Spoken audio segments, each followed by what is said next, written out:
Vera është koha e pushimeve, detit dhe udhëtimeve, por edhe një mundësi më e mirë për t'i kushtuar pak më shumë kohë leximit.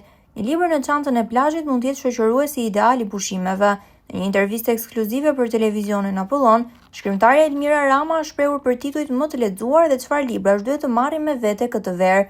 Gjithashtu, sipas saj, pushimet verore janë momenti i duhur për të shkëputur vëmendjen nga rutina e përditshme, por edhe për t'i kushtuar më shumë kohë leximit.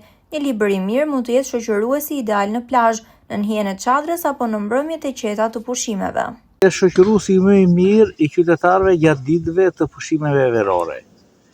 Sipas jush, cilat janë librat që do të rekomandoni t'ju lexuesve për të marrë me vete në pushimet e kësaj vere?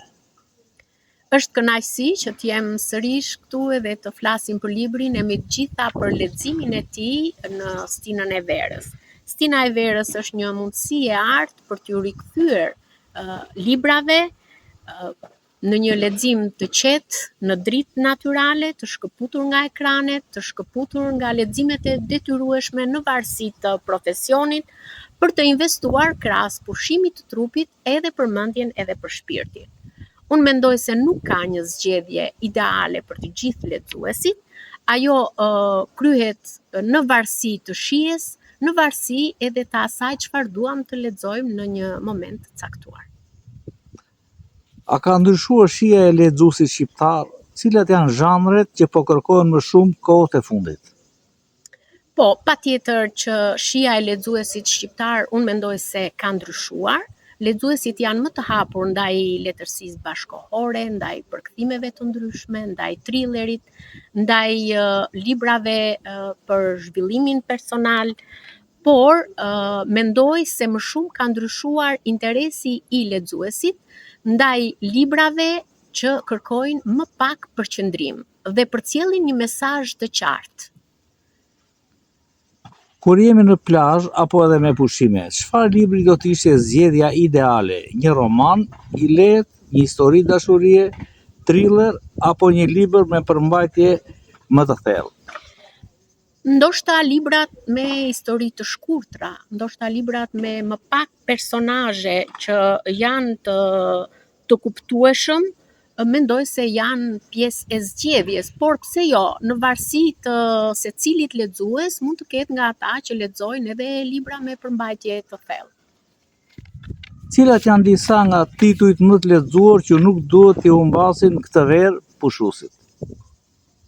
Unë do të përmendja disa nga titujt të zgjedhur nga unë. 100 vjet vetmi dhe Shihemi në gusht janë 2 libra të Gabriel Garcia Marquez. Ditët e braktisjes të Elena Ferrantes. Album familjar dhe përtej mureve të heshtjes të autorit Daniel Steele. Edhe libra të tjerë, por do doja të ndaja me lexuesit një thënie të një autori amerikan, i cili e përkufizon parajsën me shijen e detit, me faqet e një libri, me një blok shënimesh.